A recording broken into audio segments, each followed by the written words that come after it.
প্রতিটা পরোটাই দেখুন একদম বলের মতো ফুলে যাচ্ছে। কতটা সুন্দর হয়েছে আর কতটা পারফেক্ট হয়েছে দেখুন, লেয়ারগুলো জাস্ট কত সুন্দরভাবে ছেড়ে যাচ্ছে, কতটা নরম তুলতুলে হয়েছে দেখুন, হাতের মুঠোর মধ্যে চলে যাচ্ছে।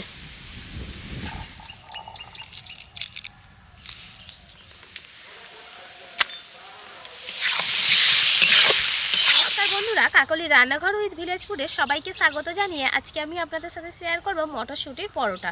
পরোটা যেমন আমরা অনেক রকমভাবে বানিয়ে খেয়েছি, তেমন মটরশুঁটিও কিন্তু আমরা নানান রকম তরকারিতে দিয়ে খেয়ে থাকি। তবে আজকের আমি সম্পূর্ণ নতুন রকমভাবে এই মটরশুঁটি দিয়েই পরোটা বানাবো। এই পরোটাটা এতটাই সুস্বাদু আর টেস্টি হয় যে বাড়িতে একবার বানালে বাড়ির সবাই কিন্তু বারবার বানানোর জন্য রিকোয়েস্ট করবে। তাছাড়া এখন বাজারে মটরশুঁটি ভরপুর পাওয়া যাচ্ছে, তাও আবার খুব কম দামে। সাথে খুব সহজ পদ্ধতিতে একটা নিরামিষ আলুর দমের রেসিপিও আজকে শেয়ার করব। তো আজকের পুরো ভিডিওটা আপনারা প্লিজ প্রথম থেকে শেষ পর্যন্ত দেখতে থাকুন, আশা করছি খুবই ভালো লাগবে। আর যে সকল বন্ধুরা এখনও পর্যন্ত নতুন, তারা যদি ইউটিউব থেকে দেখেন তাহলে চ্যানেলটিকে সাবস্ক্রাইব এবং ফেসবুক পেজ থেকে দেখলে পেজটাকে ফলো করে আমার পাশে থাকবেন। তাহলে এখন রান্নাঘরে চলে যাবো আর আজকের রেসিপিটা শুরু করে ফেলবো। আজকে তো আমি মটরশুঁটির পরোটা বানাবো, তাই প্রথমেই আমি বেশ কিছুটা মটরশুঁটি নিয়ে বসে গেছি। বেশ কিছু বলতে যে অনেকটা পরিমাণে মটরশুঁটি নিতে হবে এমনটা নয়, মটরশুঁটির পেস্টটা দিয়ে আমি ময়দাটা মাখাবো, তো সেই জন্য সেই রকম পরিমাণেই কিন্তু আপনি মটরশুঁটিটা নেবেন। তো যত বেশি করে পরোটা বানাতে চাইবেন ঠিক তত বেশি করে কিন্তু মটরশুঁটি নিতে হবে। যদি অল্প পরিমাণে পরোটা বানাতে চান সেক্ষেত্রে অল্প পরিমাণ মটরশুঁটি নিলে হয়ে যাবে। তো আমি আমার পরিমাণ মতো মটরশুঁটি নিয়ে নিয়েছি। এবার মটরশুঁটির এই যে শুঁটিগুলো রয়েছে এগুলোকে ছাড়িয়ে নেব।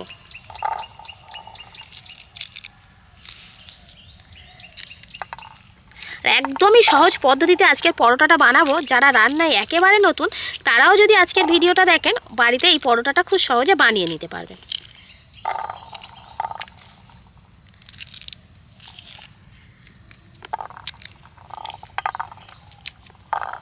মটরশুঁটিটাকে এবার আমি একটা মিক্সি জারের মধ্যে ভরে নিচ্ছি।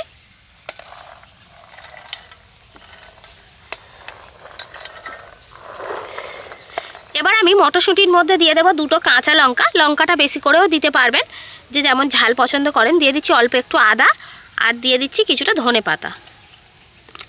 এবার সামান্য অল্প একটুখানি জল দেবো শুধুমাত্র মিক্সিটা ঘোরানোর জন্য, তাছাড়া কিন্তু জল না দিলেও চলবে, একটুখানি। এবার ঢাকা দিয়ে দিচ্ছি, দিয়ে মিক্সিতে ঘুরিয়ে একটা পেস্ট তৈরি করে নেব।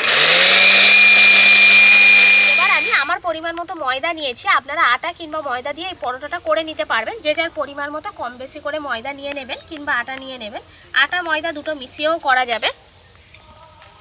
এবার আমি লবণ দিয়ে দেব পরিমাণ মতো, দিয়ে দেব 1 চামচ চিনি। চিনি আর লবণটা দিয়ে ময়দাটা আগে একটু মিশিয়ে নিচ্ছে। এবার দেব সাদা তেল। এমনি পরোটা বানানোর সময় ঠিক যেমন করে আমরা ময়দা বা আটার মধ্যে ময়াম দিয়ে নিই ঠিক সেই রকমভাবেই কিন্তু মিশিয়ে নেব। ময়দাটা ভালো করে ময়াম দিয়ে নিয়েছি। এবার আমি যে পেস্টটা বানিয়ে রেখেছি মটরশুঁটির, সেই পেস্ট দিয়েই কিন্তু ময়দাটাকে মেশাবো। মানে একটুও ময়দার মধ্যে আমি জল দেব না, এই পেস্ট দিয়েই মেশাবো।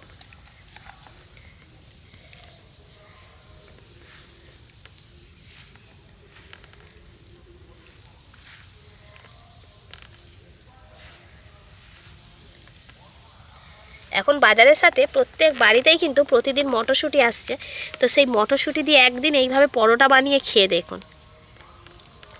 একদিন বানালে প্রতিদিন আপনি এই রকম মটরশুঁটি দিয়েই কিন্তু পরোটা বানাতে যাবেন। পুরো ময়দাটা আমি সুন্দর করে এই পেস্ট দিয়েই মিশিয়ে নেব। ডোটা খুব সুন্দর করে মেখে নিয়েছি, খুব নরম না আবার খুব শক্ত না। তো এবার আমি ডোটাকে চাপা দিয়ে রেখে দেব। তো যতক্ষণ চাপা দিয়ে রেখে দেবো ততক্ষণে আমি আলুর দমটা করে নেব। আলুর দমটা আমি একদমই নিরামিষ পদ্ধতিতে বানাচ্ছি। এই আলুর দমটা আপনারা যে কোনো দিন যে কোনো সময় লুচি পরোটা রুটি যার সাথে ইচ্ছা বানিয়ে খেতে পারবেন। তো উনান জেলে নিয়েছি, কড়াইতে দিয়ে দেবো সর্ষের তেল। আলু ভাজার জন্য আমি তেল দিচ্ছি। এবার ওই তেলের মধ্যে আমি দিয়ে দেব লবণ আর দেব একটু হলুদ গুঁড়ো। অল্প করেই দিয়ে দিচ্ছি কারণ আলুটা ভেজে নেব। তেল গরম হয়ে গেছে, এবার আলুগুলো একে একে আমি তেলের মধ্যে দিয়ে দেব। আলুগুলোকে এখন আমি লাল লাল করে ভেজে নেব। আলুটা ভালো করে ভেজে নিয়েছি, এবার আলুটাকে আমি তুলে নেব। আলুটা ভাজার পর কড়াইতে যে তেল ছিল ওই তেলেই আমি বাকি রান্নাটা করে দেব। দিয়ে দিচ্ছি গোটা জিরে, আর দেবো একটু হিং। যেহেতু নিরামিষ আলুর দম বানাচ্ছি, একটু হিং দিলে কিন্তু খেতে ভালো লাগবে। এবার ওর মধ্যে দিয়ে দেবো আমি কেটে রাখা টমেটো।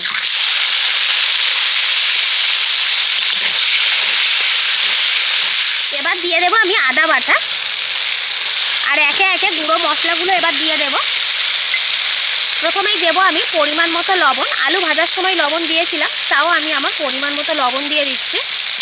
দেবো হলুদ গুঁড়ো, সব কিছু আমি 1 চামচ করেই দিয়ে দিচ্ছি। দেবো কাশ্মীরি লাল লঙ্কার গুঁড়ো 1 চামচ,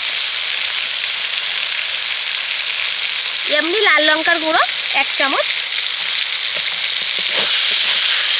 আর দিয়ে দিচ্ছি জিরে ও ধনে গুঁড়ো 1 চামচের মতো।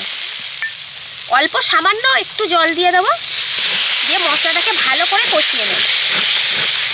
মশলাটাকে ভালো করে কষিয়ে নিয়েছি। এবার আলুর দমের মধ্যে আসল স্বাদটা আনার জন্য এখানে আমি বেটে নিয়েছি কিছুটা কাজু, বেটে নিয়েছি, আর নিয়েছি কিছুটা পোস্ত আর কাজু বাটাটা এবার আমি এই মশলার সাথে দিয়ে দিচ্ছি।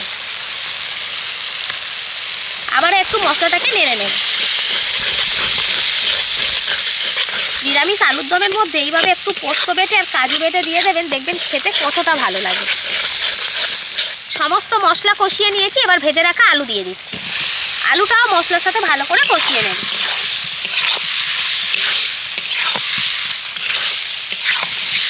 এবার জল দিয়ে দেবো। তো কুসুম উষ্ণ গরম জল নিয়েছি, জলটা এবার দিয়ে দেবো।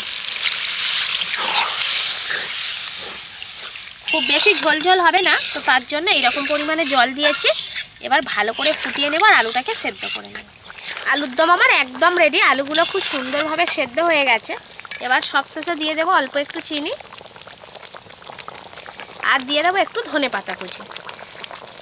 চাইলে একটু ঘিও আপনারা দিতে পারেন। তো এবার একটু নেড়ে নেব, নিয়েই আমি আলুর দমটা নামিয়ে নেব। এবার আমি পরোটাগুলো বানিয়ে নেব। তো ডোটা নিয়ে নিয়েছি, একটু মেখে নিচ্ছি। এবার এখান থেকে আমি লেচি কেটে নেব।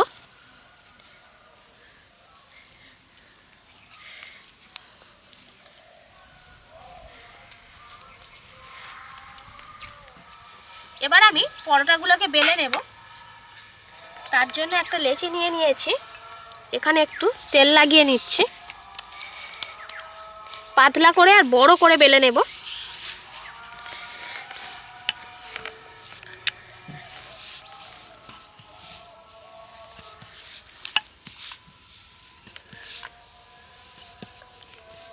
পরোটার মধ্যে যত ভাঁজ পড়বে আর পরোটাটা যত নরম তুলতুলে হবে, ততই কিন্তু খেতে ভালো লাগবে।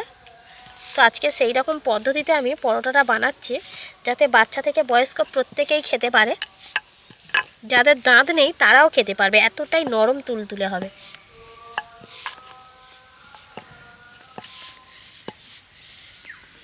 পাতলা আর বড় করে বেলে নিয়েছি। এবার দেখুন, এখানে আমি বাটিতে করে একটু তেল নিয়ে নিয়েছি, সাদা তেল। আর তার মধ্যে আমি এখানে 4 চামচের 1 চামচ দেব কর্নফ্লাওয়ার। কর্নফ্লাওয়ারের পরিবর্তে ময়দা দিলেও হবে। তো ভালো করে তেলের সাথেই কর্নফ্লাওয়ারটাকে মিশিয়ে নেব।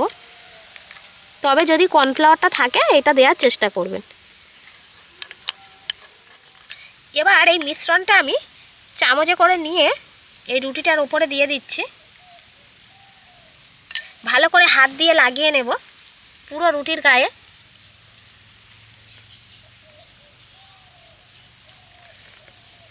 এবার আমি একটু শুকনো ময়দাও নিয়ে নিয়েছি, ওপর থেকে অল্প করে ছড়িয়ে দেব।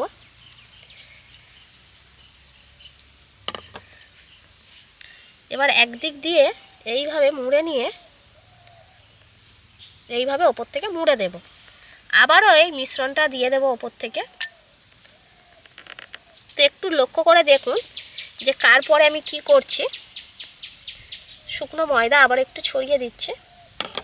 এবার এদিক দিয়ে মুড়ে ওপর থেকে এইভাবে দিয়ে দেব।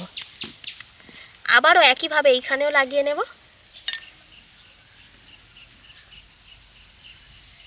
প্রতিবার এই মিশ্রণটা দিতে হবে, আর অল্প অল্প করে এইভাবে শুকনো ময়দা ওপর থেকে ছড়িয়ে দিতে হবে। এবার এদিক দিয়ে এইভাবে ভাঁজ দিয়ে নেব।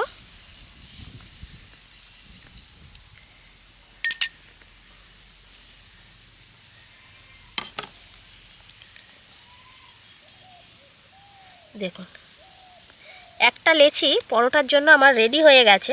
আপনারা বলতে পারেন আমরা তো একদমই সহজ পদ্ধতিতে বাড়িতে বেশ পরোটা বানাই। তো বন্ধুরা আমি বলবো এই পদ্ধতিটা একবার ফলো করে আপনারা বাড়িতে পরোটা বানিয়ে দেখবেন কতটা সুন্দর হয়। তো এইভাবে করে নিয়েছি, প্রত্যেকটা লেচি প্রথমে এইভাবে রেডি করে নেব। পরোটার জন্য আরও একটা লেচি আমি রেডি করে নিচ্ছি।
সবগুলো লেচি আমি ভাঁজ দিয়ে রেডি করে নিয়েছি, এবার পরোটার জন্য বেলে নেব। তো একটা লেচি আমি নিয়ে নিলাম। পরোটাগুলো আজকে 4 কোণা শেপে করব। আপনারা চাইলে কিন্তু অন্য কোনো শেপেও করে নিতে পারেন, 3 কোণা 4 কোণা যার যেমন পছন্দ।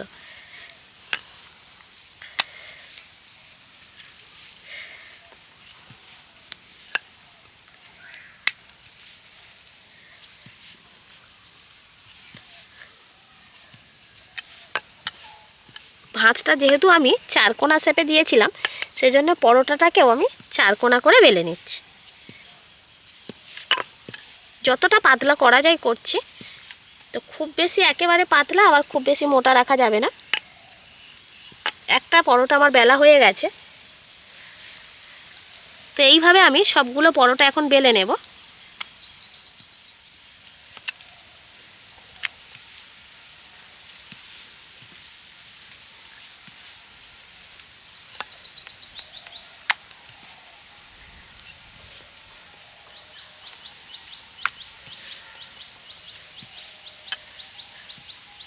সবগুলো পরোটা বেলে রেডি করে নিয়েছি, এবার পরোটাগুলোকে একে একে ভেজে নেব। উনান জেলে তাওয়া বসিয়ে দিয়েছি। প্রথমে পরোটার দুটো দিক আগে ভালো করে সেঁকে নেব। পরোটাটা আমি অন্য পিঠে উল্টে দেব। এইভাবে দুটো পিঠ আগে সুন্দর করে সেঁকে নেব। তেল দেয়া হয়নি, এখনই দেখুন পরোটাটা কত সুন্দরভাবে ফুলছে। তো এবার আমি তেল দিয়ে পরোটাটা ভালো করে ভেজে নেব।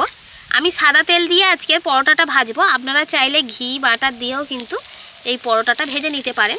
কত সুন্দরভাবে তেল দেওয়ার সাথে সাথে পরোটাটা ফুলছে দেখুন।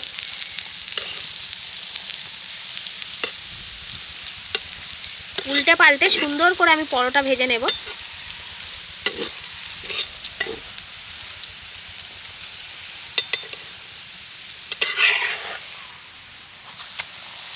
এইভাবে কত সুন্দর পরোটাটা ফুলছে দেখুন। উল্টে পাল্টে খুব সুন্দর করে পরোটা ভেজে নিয়েছি। এবার আমি পরোটাটা তুলে নিচ্ছি। পরের পরোটাটাও একই রকমভাবে ভেজে নেব। প্রথমে দুটো দিক সেঁকে নেব।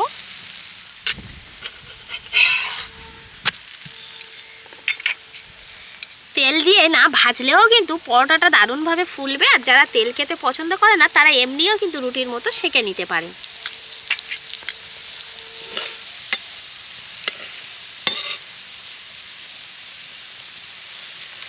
প্রতিটা পরোটাই একই রকমভাবে ফুলছে।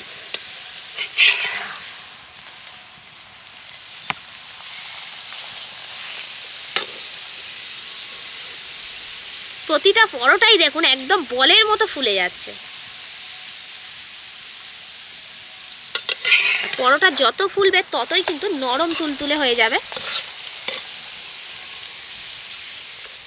আবারও একটা পরোটা আমার ভাজা হয়ে গেছে, তো এটাকেও আমি তুলে নেব।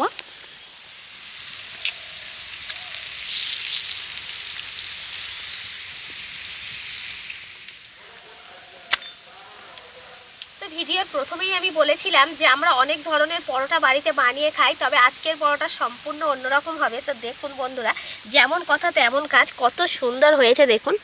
পরোটার কালারটাই কিন্তু সম্পূর্ণ অন্য রকমের, আর পরোটাটা কতটা নরম তুলতুলে হয়েছে দেখুন, হাতের মুঠোর মধ্যে চলে যাচ্ছে। প্রত্যেকটা পরোটাই একই রকম হয়েছে। পরোটাটা কতটা সুন্দর হয়েছে আর কতটা পারফেক্ট হয়েছে দেখুন, লেয়ারগুলো জাস্ট কত সুন্দরভাবে ছেড়ে যাচ্ছে। এই রকমভাবে বাড়িতে একবার পরোটা বানালে আর অন্য রকম কোনো রকমই কিন্তু পরোটার খেতে ইচ্ছা করবে না। একটা পরোটা আর আলুর দম আমি নিয়ে নিয়েছি।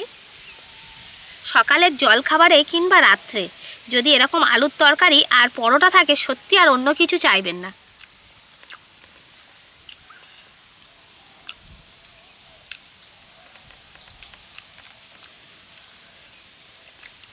মটরশুঁটির যে স্বাদটা রয়েছে পরোটার মধ্যে, অপূর্ব লাগছে।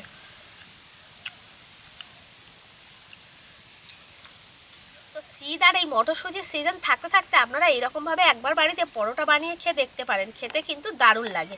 তো বন্ধুরা, আমার আজকের এই মটরশুঁটির পরোটা আর নিরামিষ আলুর তরকারি রেসিপিটা আপনাদের কেমন লাগলো সেটা অবশ্যই কমেন্ট করে জানাবেন। আর ভালো লাগলে লাইক, কমেন্ট, শেয়ার, সাবস্ক্রাইব এবং ফলো করে আমার পাশে থাকবেন। আর আমার এইরকম নিত্য নতুন রেসিপিগুলো দেখতে থাকবেন। তো আজকের মতো এখানেই শেষ করছি। সবাই ভালো থাকবেন, সুস্থ থাকবেন, দেখা হবে পরের রেসিপিতে।